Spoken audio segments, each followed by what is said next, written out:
here's Brody Brazil. Well, this is definitely a video about the Houston Astrodome, but to give you more perspective, we actually need to start with all the other domes that went up and came down in the United States. These are sports facilities that were well loved for periods of time, like the Metrodome, like the Georgia Dome, top right, like Seattle's Kingdome there, bottom left, and right here next to me is the Pontiac Silverdome, one-time home of the Detroit Lions.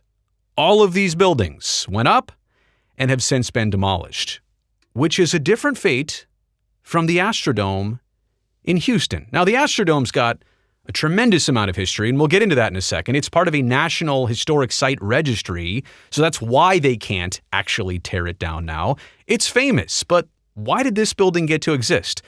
They built a stadium right next door. They built a complex around it, but they decided to never take down the Astrodome, even though it hasn't even been used now in about a decade, and even in its final decade of use, it wasn't used very often. Here's some history on the Astrodome. They called it the eighth wonder of the world. At the time when it went up, it was the world's first domed sports stadium. Imagine that for a second, something we take for granted now, but in the mid-60s, nobody had seen anything like this. Over time, it hosted the Astros, the Houston Oilers, the Houston Rockets, I think, for a couple seasons, even an NBA All-Star game, and the rodeo on an annual basis.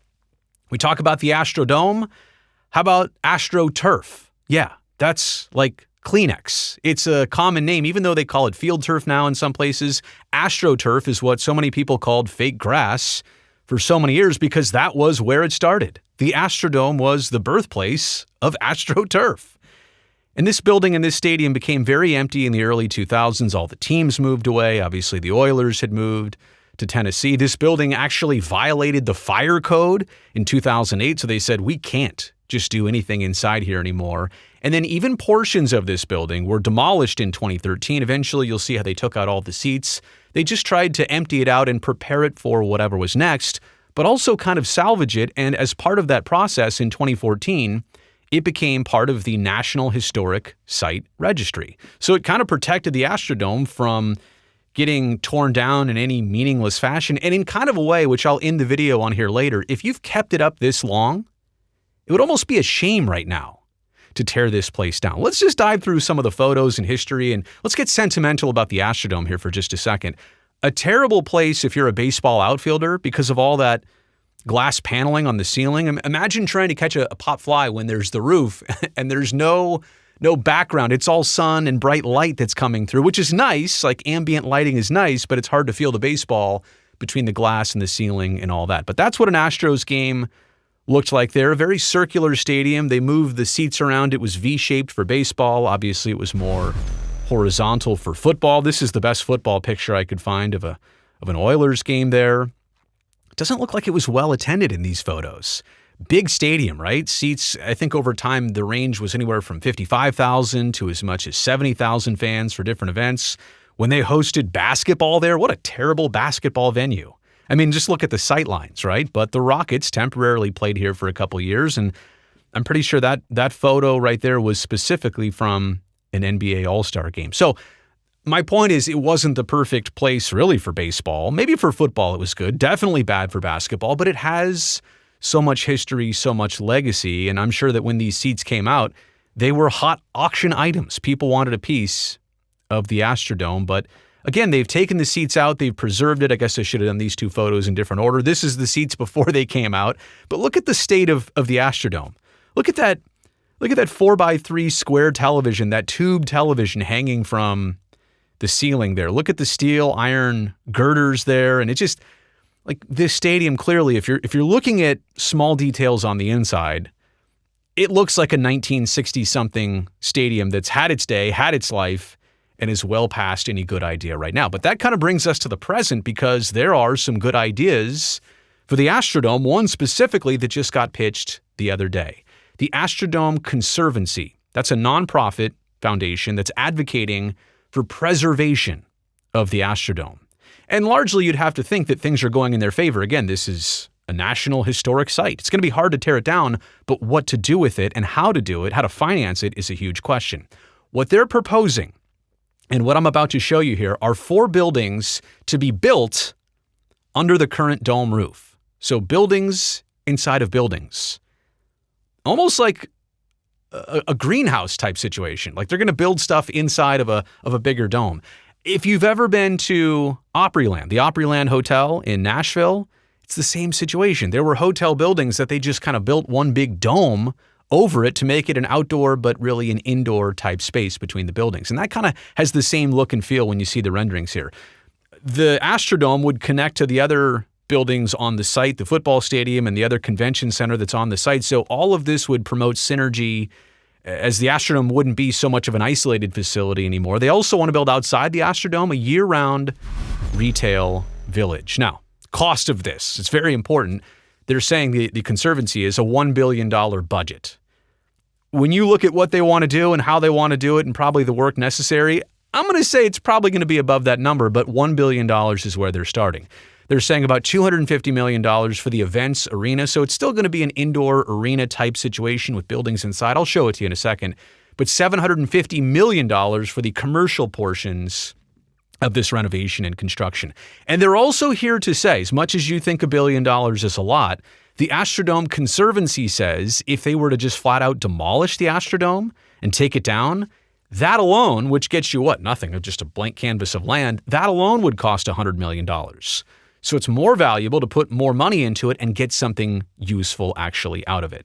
And the Astrodome status, this is another part of being on the National Historic Registry. In retrospect, that was huge.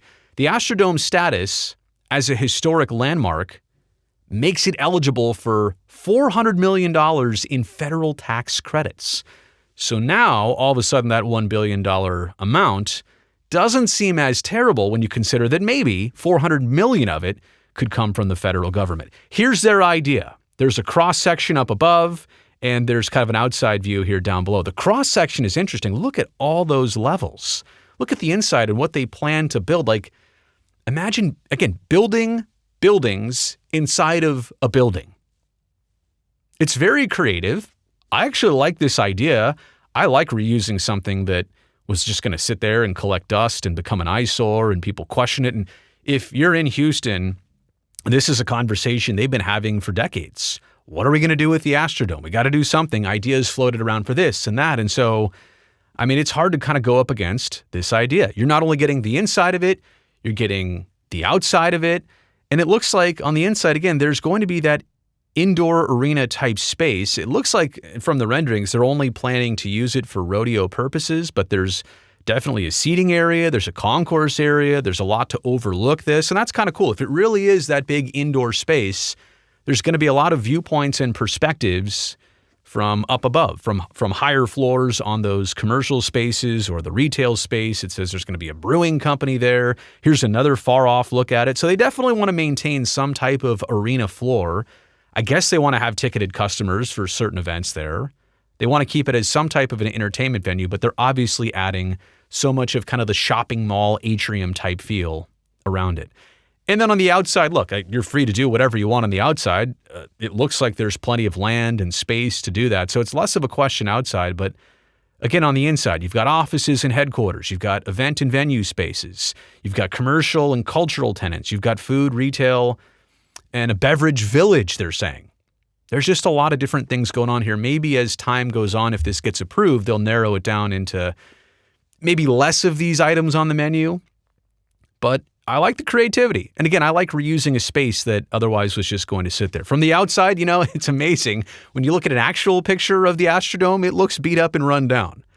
So I would hope that as part of this, right, and kind of how they restore some of those old 1920s Art Deco skyscrapers like they did in Detroit, power wash the heck out of that thing, upgrade it, give it a facelift, not only, you know, on the inside to build what you want to build, but also give it a facelift on the outside. Because if it looks so dark and drabby on the outside, it's never going to give off a good impression of what actually is on the inside. So just to recap here, a couple things, and the last one's very important. This is like the third major try at renovating the Astrodome. Just so you know, this is not the first occasion that they've come forward with a plan or how to do it. I think there was something in 2017, but also in 2013, Harris County voters, they rejected a $217 million bond. They were going to do something similar to try and create a multifunctional event space using the Astrodome. It got turned down. Now, the situation's different. It's on the historic registry. They can get money for that. The other good part about this is the dome, the Conservancy says, is structurally sound. Like, that's pretty important to build buildings inside a building that's structurally sound. It's asbestos free, which is like that's a non-negotiable. It has to be that way. And the Astrodome is paid off. Very important.